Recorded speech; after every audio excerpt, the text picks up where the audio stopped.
You know, there's something I've been thinking about lately.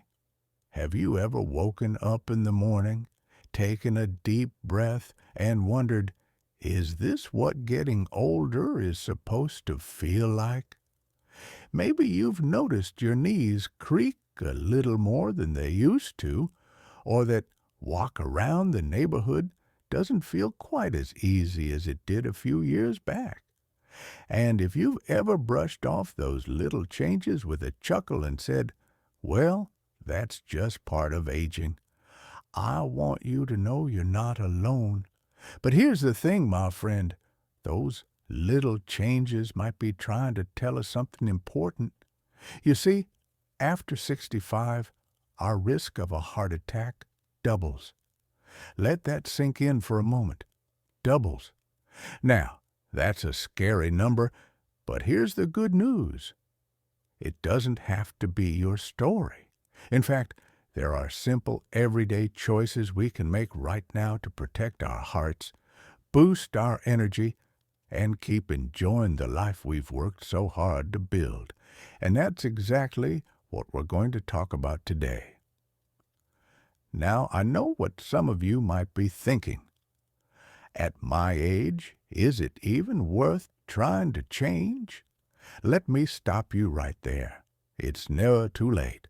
Our bodies are incredible. They respond to love and care at any stage of life. Think of your heart like a garden. Even if it's been a little neglected, with the right attention, it can bloom again. So let's roll up our sleeves and talk about two of the most powerful tools we have. What we put on our plates and how we move our bodies. Let's start with food because, let's face it, we all have to eat. But here's the secret. What we eat can be our best medicine or our slowest poison. After 65, our metabolism changes, and those old habits, like reaching for salty snacks or sugary treats, can quietly chip away at our heart health. But small swaps can make a big difference. Take my neighbor, Margaret. She's 72 and used to say, I've eaten the same way for 50 years. Why change now? Then her doctor told her about the magic of whole foods. She started adding one handful of leafy greens to her meals each day, spinach in her omelets, kale in her soups. Within months, her blood pressure improved, and she told me, I haven't felt this spry since my grandkids were born. You don't need a fancy diet. Start with one change, add more color to your plate. Bright berries, deep green veggies, even a handful of nuts. These foods are packed with antioxidants and good fats that act like armor for your heart. And if cooking feels like a chore, keep it simple. A baked sweet potato with a sprinkle of cinnamon or a piece of grilled salmon can be as easy as toast. Now, let's talk about movement. I'm not saying you need to run a marathon or lift heavy weights. Goodness, no. But here's the truth. Sitting too much is like letting your muscles and heart slowly rust. Our bodies are meant to move. Remember my friend Carl? He's 68 and used to spend hours in his recliner watching TV. Then his grandson challenged him to a daily step competition using a simple pedometer.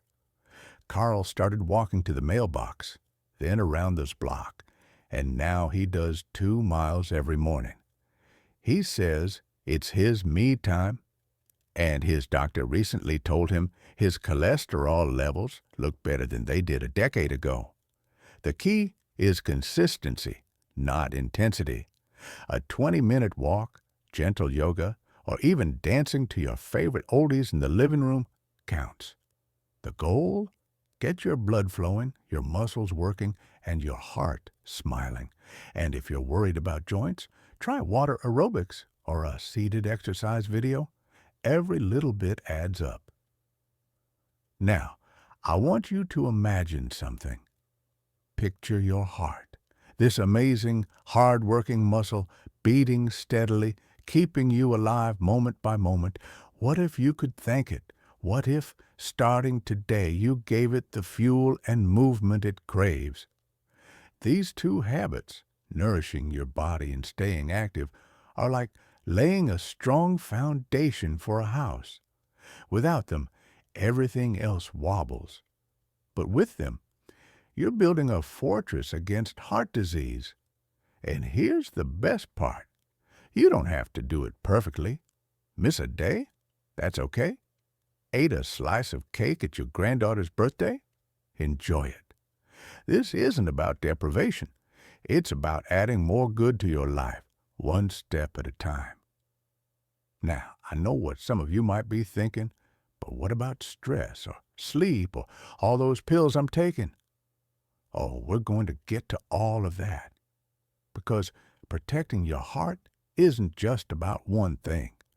It's about how all these pieces fit together like a beautiful puzzle. So take a deep breath, pour yourself a cup of tea, and let's keep this conversation going. Together, we're going to uncover even more ways to keep your heart strong, your energy high, and your golden years shining bright. You know, it's funny. When we talk about heart health, we often think about the physical stuff first, like food and exercise. But here's something my grandmother used to say: a calm mind is the best medicine. And she was on to something, because while diet and movement are vital, there's another silent player in this game, one that can sneak up on us if we're not careful. I'm talking about stress. Let me ask you this. Have you ever felt your chest tighten when you're stuck in traffic? Or noticed your heart racing after a heated phone call? That's stress doing its dirty work. Over time, that constant pressure doesn't just weigh on your mood. It wears down your heart like rain eroding a mountain. But here's the good news. We can tame that stress, and it doesn't require a fancy retreat or hours of meditation. Let me tell you about my friend Helen. Helen is 74 and used to worry herself sick over every little thing. Her grandkids' school grades, the stock market, even whether she left the stove on. Then her doctor told her, "Helen, you're giving your heart extra homework it doesn't need." So she started small. Every morning she sits with her coffee and writes down one thing she's grateful for: a grandchild's laugh, the smell of fresh-cut grass, you name it. And on tough days, she pulls out her old vinyl records and dances like nobody's watching. She says it's harder to stress when you're doing the twist to Elvis. The point is, stress relief doesn't have to be complicated. It could be puttering in the garden, calling a friend, or even humming a tune you love. The goal is to create little moments of peace that add up. Think of it like hitting a reset button for your heart. Now let's talk about something we all crave but don't always prioritize: sleep. Ever found yourself lying awake at 2 a.m. replaying conversations from 1983? Or waking up feeling like you barely closed your eyes? You're not alone. As we age, sleep can feel elusive. But here's why it matters. While we're asleep, our hearts get a chance to rest and repair. Poor sleep. It's like asking your heart to run a marathon without training. Take my cousin Frank. He's 69 and used to fall asleep with the TV blaring, a cup of coffee still in his hand. After a scary bout of high blood pressure, his doctor asked him, "Frank, would you let someone bang pots and pans while you tried to rest?" So Frank made a few changes. He swapped late-night news for a chapter of his favorite mystery novel. He started sipping decaf tea after dinner. And you know what? He says he hasn't felt this refreshed since he retired. Here's the thing. Small tweaks can make a world of difference. Try keeping your bedroom cool and dark. Avoid screens an hour before bed. Yes, even the grandkids' text messages can wait. And if you still struggle, talk to your doctor. Sometimes it's not just about counting sheep, but finding the right key to unlock that rest.